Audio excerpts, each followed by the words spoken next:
Everyone, welcome back. Today we're looking at the Polestar 3. Polestar 3 designers criticize cars shaped like a potato for the sake of Aero. Wow, this is interesting. It's not fairly often that we see some Polestar employee criticizing others. It's not often, but today we want to have a look at it. Now, the employee also thinks that excessive ambient lighting makes a car interior looks like a mini Vegas. It's for some people, but it's not for everyone, of course. Some people just like something a bit more simplistic. I tend to like something a bit more simplistic as well, but I do tend to try other things as well. So there seems to be more than one way to skin a cat when it comes to improving an EV efficiency. While shaving off weight is a harder task to accomplish, a sleeker shape is also easier to obtain, and it helps unlock extra miles of range.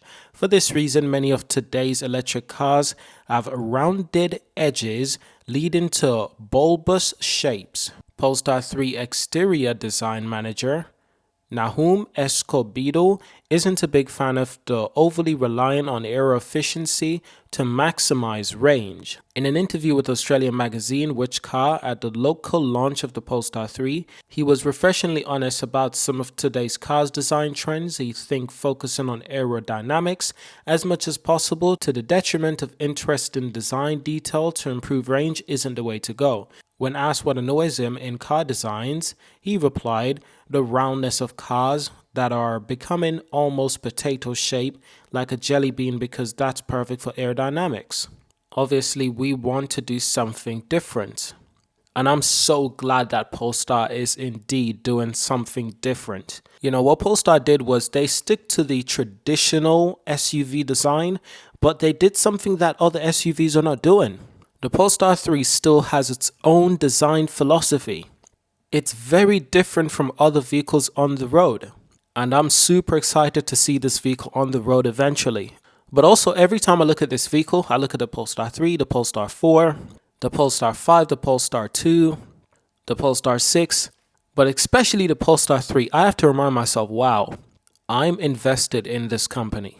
Beyond just talking about the company, beyond just liking the vehicles, I'm actually invested because I own shares. I'm proud to own shares because they are an impressive company and they're doing different things. The Polestar 3 front and back, rear, side profiles, they all look different from other vehicles, but that's such a good thing. That is such an important thing. I think the Polestar 3 is one of Polestar's most distinctive vehicles they've ever designed. You can compare this vehicle with anything else on the market, and I can promise you, it'd be fairly difficult to find anything that is similar. Now, another pet peeve is excessive ambient lighting. Well, this is quite interesting. I do like a little bit of ambient lighting, something subtle, not too much, and I do like the option to turn this off. But the designer had this to say, and I quote, "There's so many lights everywhere that I feel like I'm in a mini Vegas. So many buttons, so many lights. This is purple, this is green, this is orange." He went on to say automakers are overdoing on the outside as well as referring to some cars as well as Christmas lights on the streets. Me personally, it hasn't really bothered me that much, I would say, but I have seen some cars with really excessive lighting. But to each his own, you know, some consumers do want that option, and giving them that option that actually opens up your target audience, that really opens up the target audience. If you can offer more, it opens up the target audience. There was a time that no automaker wanted to embrace ambient light, but slowly but subtly, automakers slowly started to doing this. I think Mercedes has done this best, but I've also seen Mercedes that have overdone it with ambient lighting, but it's like any other trend. Once it gets going, a trend usually sticks around for a while, and it usually gets to the point where it can become a little bit excessive before people start to tone it back and take it down a notch. But before that happens, people like to experiment, companies like to experiment, individuals like to experiment and try different things until they find something that is nice. And sometimes they get used to it and they've got to try something else. That's just part of life. That's just part of finding new trends, especially in car design, exterior, and interior. And I really like what Polestar 3 did because they put a wing at the front of the car. You know, you don't really see a lot of cars with a wing at the front of the car. And apparently, this design was actually added to the vehicle later in its design philosophy. And I really love that concept. How many cars have a wing at the front? I've seen this car in person. I believe I've seen 3 Polestar 3s in person. Ironic. This was at the Goodwood Festival of Speed. I went to this year. Thanks to Tommy that gave me some free tickets to Goodwood. Long story, but yeah, really nice gesture. But I got the opportunity to experience a Polestar 3 interior and exterior, and it was phenomenal. I saw white Polestar 3s and I saw a dark gray or dark blue Polestar 3, and it was beautiful. I have a video of that on the channel. Please go check it out. This was a great experience. Check out this video. It's really nice. I reviewed like 2 different colors of Polestar 3s.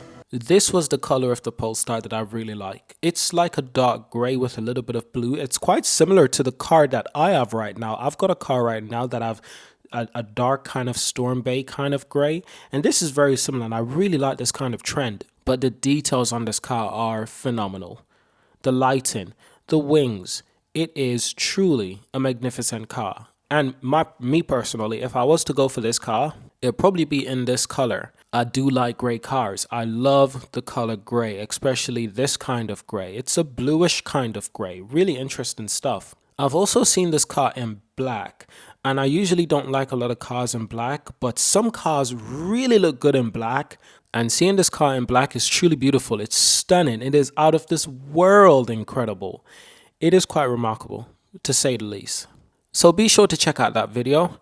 Now back to the designer. During the interview, the designer mentioned that Geely owner automaker won't put massive budgets on its car, as its goal is to make the design say it's Polestar rather than an homogeneous label. In other words, the Gutenberg-based EV brand isn't interested in coming out with shouty designs for the sake of letting everyone know the make of the model.